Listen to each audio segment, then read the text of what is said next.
Joining me now is Sky News contributor Kosha Gada. Kosha, thank you for joining us. Look, Joe Biden, fresh from his COVID diagnosis, has had, well, a Biden moment, or at least someone in his team has. He's posted this bizarre tweet saying, quote, "I'm sick. That's it. I'm sick." And then 3 minutes later, he added to the thread of Elon Musk and his rich buddies trying to buy this election.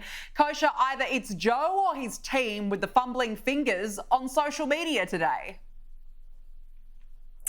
You know, talk about an unforced error in a time when he really can't afford it. He has no margin for any type of error. And it's interesting, you know, he's always been known as somebody who's gaffe prone. Obviously, now we're well beyond gaffe prone. His cognitive decline.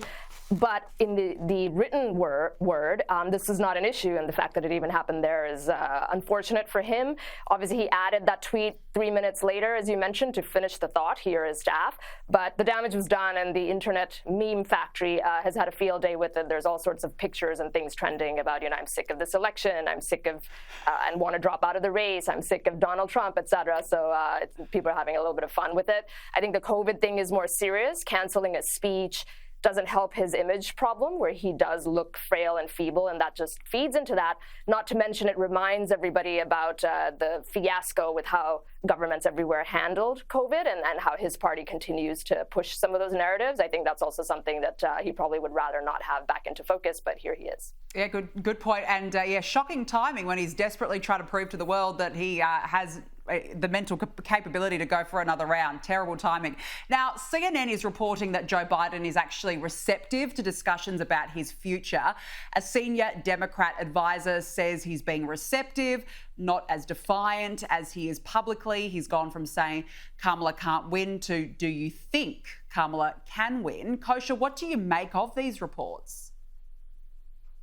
You know, I take it with a huge grain of salt, Danica, because the mainstream media has turned on him, and we saw that in the wake of that debate. They've sort of been on a pause after the assassination attempt with President Trump for obvious reasons, and now they're starting to warm up that narrative again.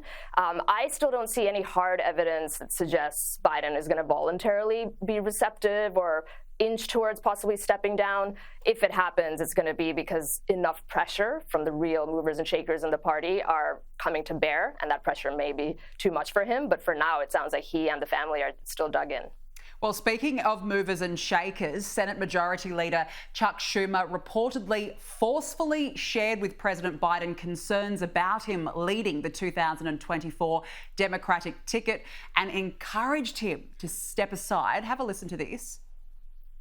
This was a one-on-one meeting, just the Senate leader and the president, and that Chuck Schumer forcefully made the case that it would be better for Biden, better for the Democratic Party, and better for the country if he were to bow out of the race. And David, when I went to Schumer's office to ask them to tell them I was going to report this and tell you this tonight, absolutely no denial from Senator Schumer's office. They only said this: Leader Schumer conveyed the views of his caucus. In other words, the views of Democratic senators. Kosha, Chuck Schumer's office, as you just heard there, have not denied those claims. Where does this leave Biden now when he's lost the support of the Senate Majority Leader? Yeah, now we're talking. So when we say that the pressure being brought to bear, there's always been four names, ultimately, that really matter, not the media, not George Clooney. That is Obama, Clinton, as in really Bill Clinton, Chuck Schumer as the Senate Majority Leader, and Nancy Pelosi. And, you know, the former presidents have been at least publicly staying out of it or staying above the fray.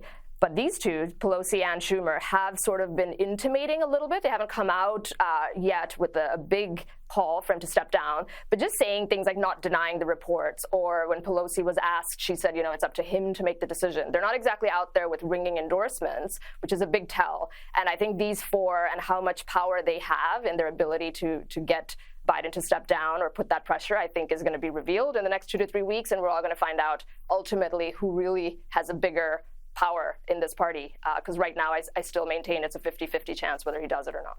Yeah, interesting. And I just wonder what happens now with his COVID diagnosis. Where does that still lead him? Plus all these big figures now coming out saying, nah, he's not the one. So we'll be watching that closely.